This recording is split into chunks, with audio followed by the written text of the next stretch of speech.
और उन्हें अगर और मौका मिलता तो हो सकता था पीओके भी वो ले लेते। जब चर्चा पहलगांव पर होगी, उससे पहले भी एक घटना हुई है, आखिरकार उसकी भी जानकारी अभी जनता को नहीं मिली है। होने जा रहा है, 16 घंटा की चर्चा है, आपकी पार्टी से भी आप शामिल होने जा रहे हैं, उस पर क्या कहें? पहले तो ये आपको स्वीकार करना चाहिए, दो अलग विषय हैं।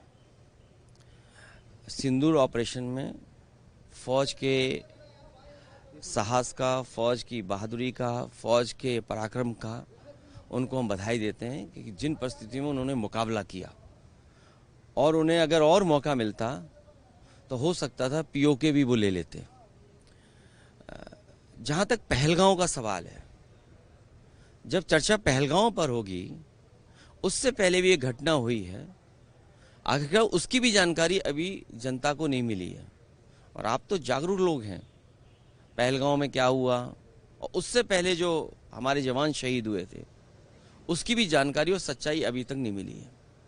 तो आखिरकार आतंकवाद और आतंकवादी घटनाएं बार बार क्यों हो रही बीजेपी की सरकार में, सवाल तो यही है। और फिर अगर घटना पहलगांव की हुई तो जो टेररिस्ट थे वो आसमान खा गया उन्हें, क्या जमीन खा गई, और इसको आखिरकार वो टेररिस्ट कहाँ हैं, उनको पकड़ना, उनके बारे में जानकारी होना, इस सरकार को जवाब देना है, क्योंकि सरकार इस पे जवाब दे सकती है। लेकिन पी चिदम्बरम का जिस तरह का बयान आया है कि इस बात के क्या सबूत हैं कि वो आतंकवादी जो पहलगाम हमला हुआ था वो पाकिस्तान से आए थे? इस पे सरकार ही जवाब दे सकती है, और कांग्रेस भी दिल्ली की सरकार में रही है, तो वो पूछ सकते हैं, उनके स्रोत होंगे, उनकी जानकारी होगी। और एक सवाल सर, उत्तर प्रदेश से, उत्तर प्रदेश के जो मुख्यमंत्री हैं, सबसे ज्यादा दिनों तक मुख्यमंत्री रहने का उन्होंने रिकॉर्ड कायम किया है। ये कोई रिकॉर्ड होता है? जो काम न करे, काम न करने वाले का अगर कोई रिकॉर्ड कभी माना जाएगा तो उत्तर प्रदेश के मुख्यमंत्री होंगे। और दूसरे का काम अपना काम बनाना, और डबल इंजन की सरकार। सोचिए, अभी तो दिल्ली वालों को ही नहीं पता है कि वो अंदर ही अंदर सुरंग खोद रहे हैं। लखनऊ वाले अंदर ही अंदर सुरंग खोद रहे हैं, ये बाद में पता लगेगा। इसलिए रिकॉर्ड की बात मत करिए कि इतने दिन रिकॉर्ड, ये कहिए कि कहीं ऐसा तो नहीं है लखनऊ से अंदर ही अंदर सुरंग खोद रही हो। सर, पहलगाम हमला के बाद हम कह रहे थे पाकिस्तान से सब संबंध खत्म किया जाएगा, लेकिन एशिया कप में भारत और पाकिस्तान का मैच। देखिए, विदेश नीति हमारी असफल रही है। हमें दुख है कि जहां भारत का सम्मान दुनिया के कई देशों ने किया, लेकिन जब जरूरत पड़ी भारत को तो कोई देश हमारे साथ खड़ा नहीं हुआ। सम्मान अलग दृष्टिकोण है और हमारे साथ खड़ा होना अलग दृष्टिकोण है। तो चिंता का विषय तो यही है कि कोई देश हमारे साथ क्यों नहीं खड़ा है, जब हम व्यापार दे रहे हैं। चीन को कितना व्यापार दे रहा है भारत, आखिरकार व्यापार रुकेगा कि नहीं रुकेगा? और ये तो हम अपने भाषण में बोलेंगे कि भाई कोई प्रोग्राम बनाना चाहिए ना, जैसे नोटबंदी हुई, कोविड में हम लोगों ने थाली और क्या क्या बजाया, तो सरकार का सुनती है ना जनता। तो सरकार को ये फैसला लेना चाहिए कि अगले 10 साल में हम कोई चीन का सामान भारत में नहीं आने देंगे। इकट्ठा तो नहीं रोक सकते। अब सोचिए, अमीरों का तो सब कुछ आ रहा है, लेकिन गरीब के लिए खाद की जरूरत तो कुछ नहीं आ रहा।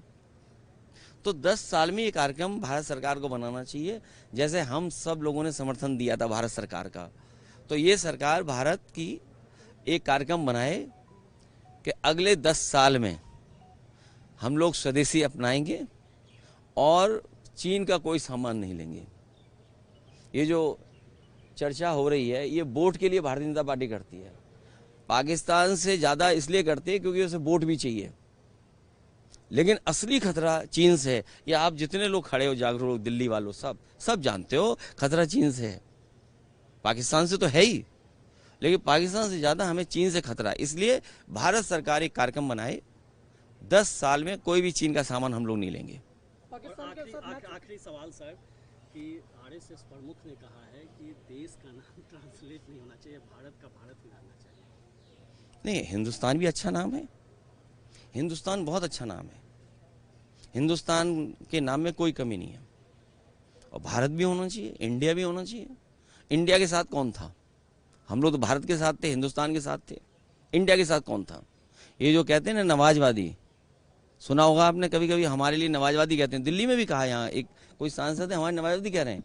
आपको उनको पता नहीं है, बीजेपी में नए आए होंगे हो सकता, या बीजेपी का इतिहास नहीं पढ़ा होगा उन्होंने। बीजेपी के जो सबसे पहले राष्ट्रीय अध्यक्ष बने, उनके प्रस्तावक 5 बार के नवाजी थे, और जब अधिवेशन हुआ उसका खर्चा भी कुछ लोगों ने उठाया था। ये विषय आप पर है, आप लोग रिसर्च करके सच जरूर जनता को बताना। सर, एक मौलाना ने सवाल ही उठा दिया था कि जिस तरीके से पहनावे को लेकर से वहाँ पर गए थे मस्जिद को लेकर, क्या पहन के आए हैं लोकसभा में, बताओ, वही पहन के आया करेंगे? नहीं, लोकसभा में क्या पहन के आए बताओ? जो लोकसभा में पहन के आएंगे वही हमारी हर जगह ड्रेस होगी। अब नहीं अलग नहीं।